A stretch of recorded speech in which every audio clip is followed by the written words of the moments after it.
Hello everyone, I welcome you all to this lecture. So today we will be looking at text pre-processing, right?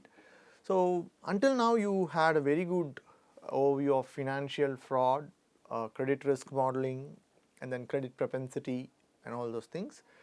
Let's also look at using text data for financial fraud, right? So until now things were mostly numerical and comfortable, nicely tabulated, put into a CSV file and things like that.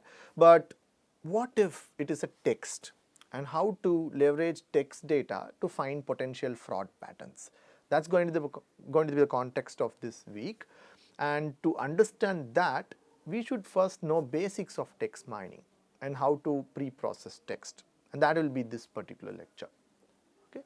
So when we model text data and when we look at the cycle, so what do we do in a normal numerical data? We collect the data, we do some pre-processing like remove outliers and maybe missing values, and then scale them, normalize, and then create features, then give it to a model.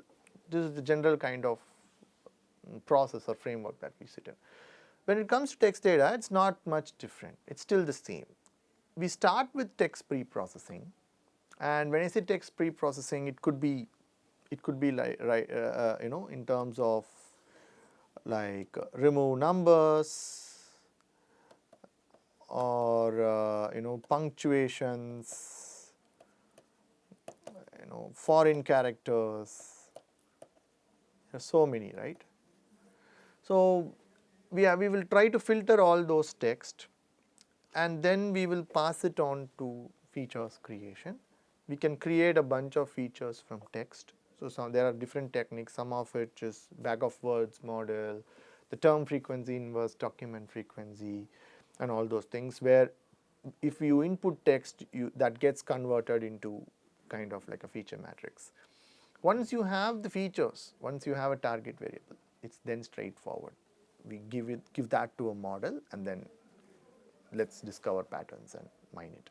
So this is general kind of process we follow with text, nothing fancy or different from that of numerical data, but just that the techniques that we use for numerical data will have an analogous in the text world as well. So if you call it outliers, then here we call it stop words, right? So there are many other analogies, or it's like parallel world. The framework is same, but just that the techniques differ.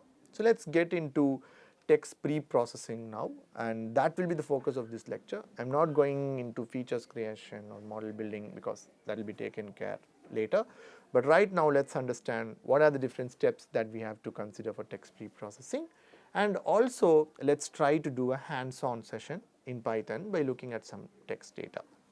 Well, let's get started. Why is text pre-processing needed? That's an interesting or very strong question, right? So let's consider this particular text out here. It's a review from Zomato, right? So the apple pie, in this person, the customer is a gentleman. He has put the effort to type PIE, but maybe most of the lazy people could just put like this, right? And then amazing is all caps, right? And then yummy, it's different cases, case sensitive. So is it like this, or is it like this? It could be anything. And then there is a symbol here, and there is a URL here. Okay, so it's all messed up, right? So maybe we as humans, because of our social engineering skills and other advanced way of cognitive understanding, we are able to find this. But when you are giving this piece of text to a machine, what will the machine do? The machine is definitely going to get confused with art, with different cases like capital M, small m. Is it different from a small m, capital M? So the machine has to understand all these things. And for that, we as a modeler have to make sure that the text that we process is kind of taken care of all these things, punctuations removed, cases all normalized. There is nothing that is non-characteristic. So something like that. So that is what we are going to do in text pre-processing, taking care of these anomalies in text. So there are different processes. So we start from text encoding, then case conversion, symbols and punctuation removal, then we handle numbers, tokenization, and then stemming and lemmatization. Right? So let's go one by one and see a lot of examples. We'll start with text encoding, and yeah, let's start with this text. IIT Madras online degree is teaching an NLP course. And if we pass this to a machine, how will the machine interpret? Right? So is it like it's going to find IIT Madras, IIT Madras, it's going to interpret that, or it's going to convert that to some machine language and it's going to look at that binary character combination, right? It's mostly the latter, because the machines at the end of the day, they can understand only zeros or ones. They cannot understand whatever character you have. So we might pass this IIT Madras online degrees teaching an NLP course. The CPU or the computer is going to convert this into a text of set of characters like binary bits 0, 1, 0, 0, 1, 0, 1, 1, and then it's going to interpret that binary bits and then it's going to make an understanding from that, right? So to do that, we have to define, right? So we have to define that I, capital I is 1001, small I is 10100. So there should be a defined dictionary that is out there for prominent characters, and then the machine can understand it, right? So in English, we have taken that effort, and that's called as the American Standard for Information Interchange. So it's also called as ASCII, right? So in ASCII, we have defined mappings for English characters, particularly American English, all the symbols that's used in the language. It has an equivalent bit encoding for it. So let's just see that. So in this particular table that we see that capital A has a 65 decimal value. That 65 decimal value will be converted to a bit, right? And then capital K is 75, small d is 100, and so on. We have ampersand as well. And this could be numbers, letters, punctuation marks, and special characters. Not all special characters, but ampersand and all those kind of scenarios. Okay. So let's say take some examples. So in this case, A is mapped to decimal, and this decimal is converted into some serialized key in binary. So it's an equivalent of 65, 01, 000001, right? And you can even convert it to hexadecimal, but at the end of the day, what matters is this. The machine is going to look at binary only. So this is called text encoding, and there are many types of text encoding. The one that is very famous for English or American English in particular is ASCII, American Standard Code for Information Interchange. But like that, we have so many different encodings. So we have an encoding for universal text as well. So all sorts of languages to be taken care. It's called UTF, and we have many different variants of it. So we'll see one other example. Yeah. So will ASCII work for this word, Schrodinger? Actually, no, because this will not have an encoding in ASCII because it's not American English, it's German, right? So this character is going to be a null, or it's not going to be considered in encoding. So to handle that, where you have universal characters, we have UTF encoding, so which has an encoding for most of the defined foreign characters as well. So in UTF, as you see in this particular thing, the capital A that we actually see is American English. So I'll go to an ASCII and I get this particular binary encoding. But ampersand also, although it's available in ASCII, let's say I'm going with an UTF, I'll get this particular result. But in UTF, you have an 8-bit, you have a 16-bit, right? So that's just the size. So the same character that we see in 8-bit is coming in 16-bit as well, just prefixed with so many other zeros. So this is what is encoding, and encoding is one step that we have to do in text preprocessing, because it kind of converts all the foreign characters into something that is meaningful for the computer at the end of the day. So if you remember in the apple pie example, I said you can put apple and someone can put the symbol pi out there. So that pi could not be recognized by an ASCII encoding, but maybe an UTF encoding could have an encoding for pi as well. So the computer now understands this symbol. So that is the primary objective of encoding. And when you are handling social media text or product titles in financial fraud, the product titles could have native characters as well, something in French, in Hindi, Malayalam, Tamil, it could have that character. So if you don't do proper encoding, by default ASCII might be there and the computer might miss information that is present in the native language. So it's important that we take care proper encoding formalities to be done so that the computer understands complete information. So next is converting to lowercase, and that is very simple. I don't think I have to give you much explanation, right? So this is all it is. So we had the same text, now you have this amazing small case, yummy here and all those things, right? So is that it, lowercase conversion? What next? We have to take care of punctuations, right? Semicolon, and then you have an exclamation. So we have to take care of all these things as well. So if we see the semicolon here is removed and yummy too here is also removed. So it's actually a neat text now. And next is numbers.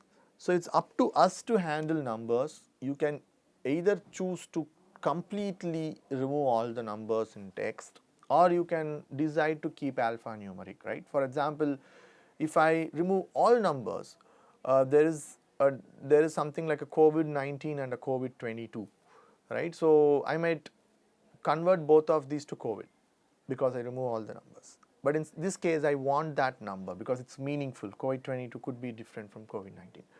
So these kind of scenarios, you can decide to keep the alphanumeric and let go the numbers alone, right? So it's a decision that the modeler has to make with having business as a context, and then have to bring that understanding out here. So that could also be easily done. And then comes the most important stop word removal. It's analogous to outliers, right? So in actual data, we do a box plot and we kind of trim the numbers that are outside the box or something, or maybe 3 sigma away from the distribution mean, like that. So very similarly in text, we are going to get rid of words that are so frequently used or so less frequently used, right? In this particular text that is about Dr. APJ Abdul Kalam sir, so it personifies him as the greatest scientist that the country has seen. And when you look at every word in this text, it's redundant. For example, why should I know on, as, for, will, in? So are these all required to understand that Dr. APJ Abdul Kalam sir is one of the greatest scientists? No. I just need APJ Abdul Kalam, brilliant scientist, Indian, and these sorts of information, and I don't really care about the grammatical structure like prepositions, conjunctions, and prepositions, right? So when it comes to stop word removal, we are going to get rid of these words because they don't contribute much to the meaning at the end of the day, and the context is not dependent on these prepositions primarily most of the cases, right? Of course, there are exceptions, but I'm talking about most of the cases. So highly frequent words that could be the regular grammatical context words like adjuncts, adverbs, verbs, prepositions, and all those things.